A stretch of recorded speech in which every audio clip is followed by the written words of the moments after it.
مہر یہ بتائیے گا کہ ڈیڈ ہی اسپیل آؤٹ، یہ بار بار یہی بات ہوتی ہے کہ وہ کہتے ہیں کہ جو اسٹیبلشمنٹ ہے، جو فوج ہے، وہ رول ادا کرے. کیا وہ چاہتے کیا، یعنی کہ 1 2 3 واٹ ڈز ہی وانٹ؟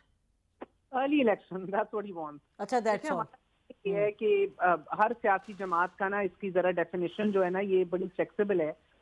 اپنے نظریے اور اینک سے جب یہ دیکھتے ہیں کہ فوج کا کردار کیا ہونا چاہیے، بالکل یہ ٹھیک. بڑی بدقسمتی ہے. جو بھی اپوزیشن میں ہوتا ہے تب وہ یہی فون کالز اور پولیٹیکل انجینئرنگ کا رونا روتا ہے، اور پھر آپ دیکھتی ہیں سویلین بالادستی کی بات کرتے ہیں، رول آف لا کی بات کرتے ہیں، بٹ جیسی حکومت میں آتے ہیں تو وہی چیز ہے. سب سے فلیکسیبل ہونا شروع ہو جاتا ہے. آج بھی عمران خان صاحب نے بات کی کہ آئی ایس آئی کا کرپشن کے حوالے سے ایک رول ہونا چاہیے، مگر دیکھیں گورننس میں تو یہ تو آپ گورننس میں لا رہے ہیں نا فوج کو. سوال یہ بھی اٹھتے ہیں، ادھر ہی اٹھتے ہیں کہ بھئی یہ کس طرح کا خاکہ ہے، کون سا ماڈل چاہیے. یہ جو ماڈل ہے سب کو ایک ہی چاہیے، اور وہ یہی ہے کہ بھئی ہم حکومت میں اور ہمیں سکون سے حکومت میں رہنے دیا جائے. بالکل مگر بالکل. ابھی جو آپ بات کر رہی ہیں کہ ایز آف رائٹ ناؤ وہ کیا توقعات رکھتے ہیں، وہ چاہتے ہیں کہ اگر آپ ہمیں فیسیلیٹیٹ نہیں کر رہے تو پھر آپ پی ڈی ایم کی جماعتوں کو بھی فیسیلیٹیٹ نہ کریں اور صرف الیکشنز کروائے جائیں. قطع نظر اس سے کہ ماضی میں وہ کس طرح حکومت میں آئے اور دیگر جماعتوں کا کیا ماضی رہا ہے، ایز آف رائٹ نا وہ یہ چاہتے ہیں کہ جتنا اگر آپ ہمارے لیے ہینڈز آف اپروچ ہیں تو ادھر بھی ہینڈز آف ہی رہیے اور ان کو سہولت نہ فراہم کی جائے.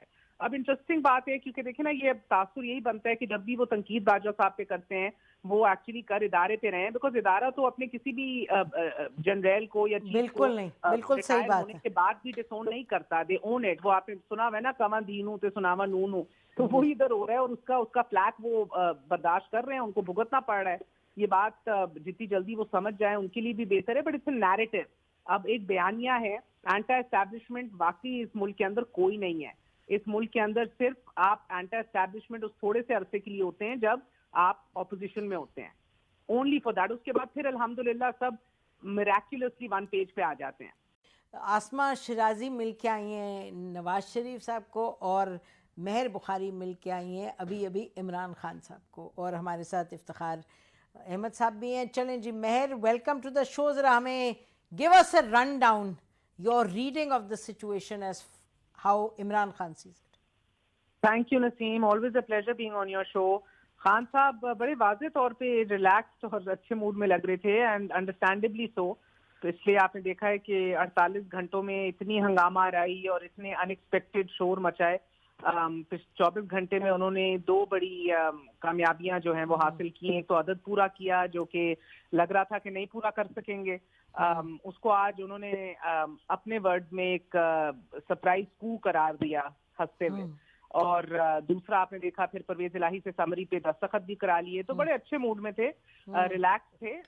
آگے کی بات ہم پوچھ رہے تھے ان سے کہ مستقبل کے لیے اب کیا پلان ہے، کس طرح جو ان کے آبسٹیکلز ہیں راستے میں ان کو کس طرح پار کریں گے، کیا اسٹریٹجی ہے. انہوں نے بہرحال اسٹیبلشمنٹ کے ساتھ بھی آگے بڑھنے کے اوپر ایک لاہ عمل دیا. ان کا بھی یہ کہنا تھا کہ جو بھی ان کے ساتھ ہونے والی ساری زیادتیاں ہیں وہ معاف کر دیں گے. انہوں نے کہا اعظم سواتی کے ساتھ جو ہوا، شہباز گل کے ساتھ جو ہوا، انہوں نے کہا مجھے گولیاں لگیں، یہ سب معاف کرنے کے لیے تیار ہوں، کیونکہ انہوں نے کہا کہ فوج کے بغیر پاکستان آگے نہیں بڑھ سکتا. انہوں نے کہا یہ بڑے کلیئر ہوں میں ڈے 1 سے اس بات کے اوپر.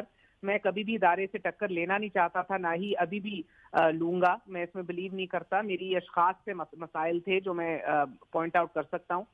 مگر انہوں نے کہا کہ اب جس گڑھے میں آ کے ملک گر چکا ہے، اسٹیبلشمنٹ کو اب سوچنا ہوگا کہ اس وقت ملک کو اس گڑھے سے کیسے نکالنا ہے.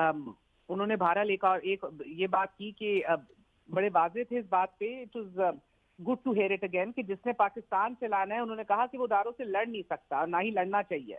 ان کے بلکہ کوٹ اینڈ کوٹ ورڈ تھے کہ جس نے پاکستان چلانا ہے وہ اسٹیبلشمنٹ کے ساتھ نہیں لڑ سکتا. اور